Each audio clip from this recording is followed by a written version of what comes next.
अस्सलाम वालेकुम दोस्तों, खबर टीवी की वीडियो में एक बार फिर से खुश आमदीद। दोस्तों, टिकटॉक तो आप चलाते ही हैं। क्या आप टिकटॉक ओनर के बारे में जानते हैं? नहीं ना तो आज इसी के बारे में बताने लगा हूँ। तो चलिए शुरू करते हैं वीडियो को।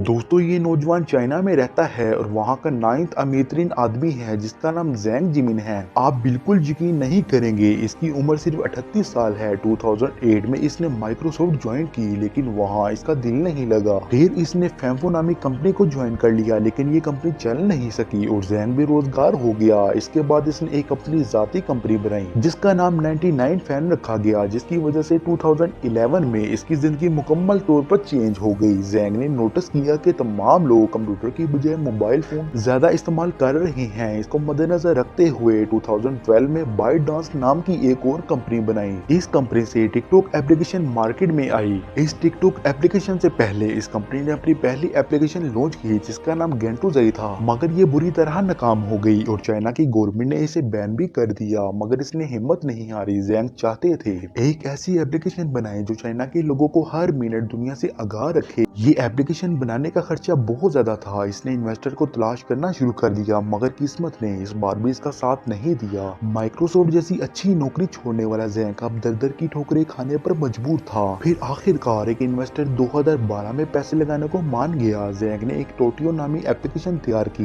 जिसको 1 करोड़ 30 लाख लोग इस्तेमाल करने लगे। इस एप्लीकेशन को चाइना के मोस्टली पीपल इस्तेमाल करने लगे और ज़ैंग को पहली सक्सेस मिल गई। अब बात करते हैं टिकटॉक एप्लीकेशन के बारे में। सितंबर 2016 में ज़ैंग की कंपनी ने डूइंग नामी एक एप्लीकेशन बनाई। ये एप्लीकेशन टिकटॉक ही थी और करोड़ों लोगों ने इस एप्लीकेशन को इस्तेमाल करना शुरू कर दिया। फिर ज़ैंग ने सोचा क्यों ना इस एप्लीकेशन को पूरी दुनिया में मुतारिफ करवाया जाए। इसी वजह से 2017 में टिकटॉक पूरी दुनिया में लॉन्च कर दी गई। लेकिन उस वक्त टिकटॉक से मिलती जुलती एक एप्लीकेशन दुनिया में पहले से ही मौजूद थी और मशहूर भी थी, जिसका नाम था म्यूजिकली। ये बात जाहिर थी कि जब तक म्यूजिकली मौजूद होती तब तक टिकटॉक का मशहूर होना बहुत ज्यादा मुश्किल था। इसलिए ज़ैंग ने म्यूजिकली ऐप को $150 अरब में खरीदा और उसके तमाम यूजर को टिकटॉक में मर्ज कर दिया। इसका मतलब टिकटॉक से बड़ा अब इस दुनिया में कोई कंपटीटर नहीं रहा। आज टिकटॉक 75 जबानों में अवेलेबल है और दुनिया के मशहूर तरीन एप्लीकेशन में शुमार होती है। इसी एप्लीकेशन की वजह से ज़ैंग चाइना का 9वां अमीर तरीन आदमी बन गया है। इसकी नेटवर्थ $44.5 बिलियन है। जी तो फ्रेंड्स, ये थी इन्फॉर्मेटिव वीडियो। अगर वीडियो अच्छी लगे तो लाइक कर दें। फिर मिलते हैं किसी नई वीडियो के साथ। तब तक के लिए अल्लाह हाफिज।